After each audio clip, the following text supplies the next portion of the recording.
Fala galera, eu sou o Zé Storino e sejam todos muito bem-vindos a mais um vídeo do E agora, José?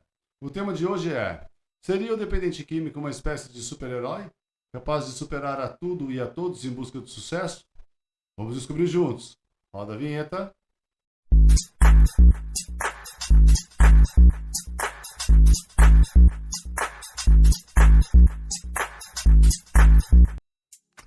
Fala galera, Zé Storino aqui.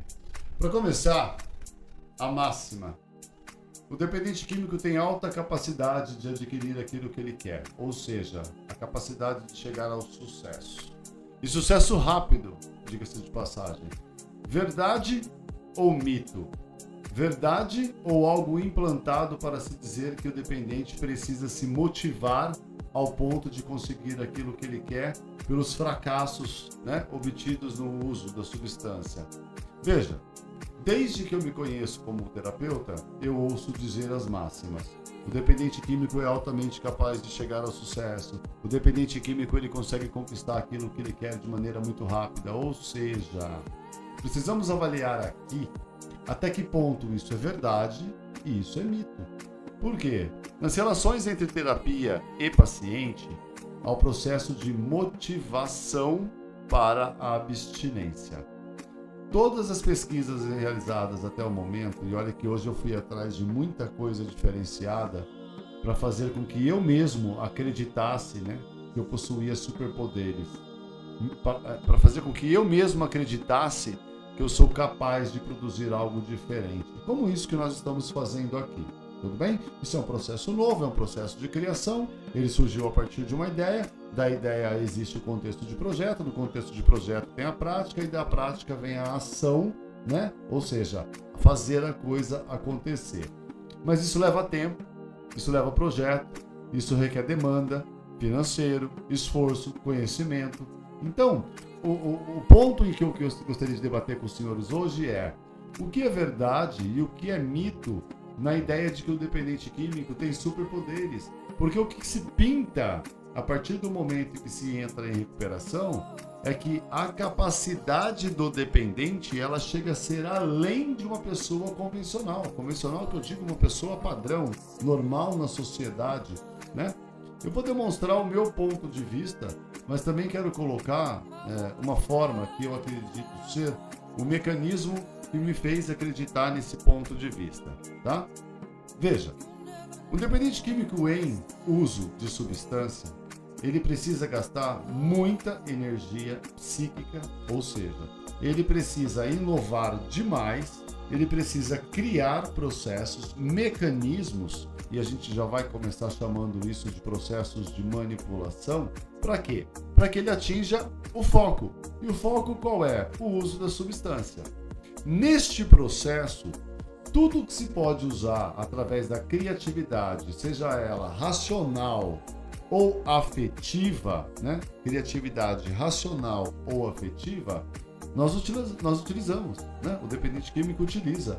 Então ele vai criando um processo habitual de implantação de ideias, onde faz com que ele busque maneiras, meios e jeitos, e sempre com jeitinhos muito articulados, muito sofisticados, e aí eu gostaria que já ficasse claro que é implantada a automanipulação, ou seja, eu preciso adquirir mecanismos para que eu consiga a minha substância. Eu preciso me manipular para que eu passe a acreditar no processo mentiroso, de condução do sentimento, de condução da ação, para que as outras pessoas sejam convencidas que isso é verdade, É aquilo que se diz. Eu não consigo convencer ninguém se eu mesmo não acredito naquilo que eu estou dizendo ou naquilo que eu estou fazendo. Então, para começar, eu acredito que o processo de autovalorização da produtividade de um dependente químico em uso, nós estamos no processo em uso de substância, Inclusive no processo obcecado, obsessivo e compulsivo, ele sequer tem conhecimento da realidade de que o cérebro está adquirindo mecanismos falsos de criação, mecanismos irreais, e muitas vezes surreais e superpotencializados de que ele pode adquirir determinado bem, de que ele pode cometer determinado ato e de que ele consegue convencer a si mesmo, né, de que aquilo vale a pena ser cometido, feito, né, correr atrás. Vamos dizer assim, correr atrás. Então, é um processo enganoso para o próprio cérebro. Veja, este é o processo do dependente químico em uso. Ele cria mecanismos falsos de acreditar que ele está criando métodos favoráveis e úteis para conseguir a substância. Só que isso fica gravado. Isso fica gravado nos sistemas de crença, isso fica gravado nos sistemas de mecanismos de caráter, ou seja, há uma remodelação, né, de caráter, características novas de comportamento são embutidos no pensamento de um dependente químico. E aí vamos partir para o próximo ponto. Ele passa, né, a se promover, a se autopromover a um tratamento. Dentro do tratamento existe uma questão. Muitos profissionais colocam que dependentes químicos são altamente capazes de serem reinseridos no mercado de trabalho de forma muito rápida. Empresas, observem esta informação. Empresas, né? Isso é dito, isso não é provado, tá? Eu fiz algumas pesquisas hoje no Google de forma até um pouco rápida e ineficiente, talvez, tá? Se alguém quiser me corrigir, fique à vontade, coloque aí nos comentários, de que as empresas fazem testes específicos, né, para que haja contratações de dependentes químicos. Olha, me custou acreditar até um determinado momento que a doença, né, a síndrome da dependência química, possa me trazer de forma favorável num processo seletivo dentro de uma empresa de alto nível. Por quê? Porque eu já disse, tudo que passou a ser implantado no meu cérebro foi através de mecanismos de manipulação, de automanipulação, para que eu passasse a acreditar em mim mesmo e tivesse uma eficácia, né? Uma eficiência em transmitir a informação para que os outros acreditassem naquilo. O nome disso é manipulação. Então não significa que eu seja altamente capaz de produzir algo, né? Não significa que eu seja uma pessoa acima da média. Significa que eu tenho apenas mecanismos extras, né, de manipulação. Tudo bem até aí? Agora, é claro que existe, né, o QI, existem dependentes químicos que realmente têm uma capacidade muito rápida de raciocínio, de criatividade, de projeção, né? Ou seja, de perspectiva de projeção da realidade, onde ele consiga fazer com que o seu processo de adaptação seja rápido mesmo. Não é essa a nossa questão. Nossa questão principal hoje é fazer com que a máxima, né, mito ou verdade, o dependente químico em recuperação tem ou não tem uma capacidade superior a um cidadão comum de conseguir aquilo que pretende, ou seja, alcançar o sucesso.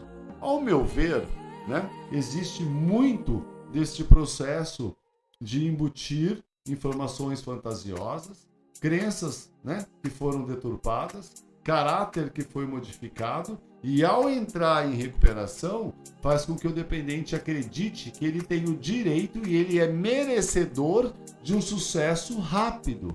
E é isso que me assusta. Nos tratamentos em que eu venho, né, aplicando, nos tratamentos em que eu tenho participado diretamente, muito se escuta, né, ao sair, ao conquistar a tão famosa, né, liberdade, nesse no campo institucional, é assim que eu quero colocar, o paciente ele já tem implantado na mente dele de que vai ser muito rápido o processo de melhoria, e é exatamente o contrário que eu tento colocar. Olha, meu filho, para o dia a dia comum de um pai de família, as coisas estão cada vez mais complicadas. É bom que você se intere no processo econômico, é bom que você se intere nos processos políticos, inclusive esse ano teremos eleição, é interessante que você veja como anda o sistema de saúde público, né? Para quê? Para que caia na real e veja que essa visão de superpoderes, de conquistas repentinas, rápidas, né? E muitas vezes gloriosas, elas estão difíceis e talvez até impossíveis de serem conquistadas. O que eu quero dizer é que talvez neste campo de raciocínio possa gerar uma frustração até que muito rápida, né?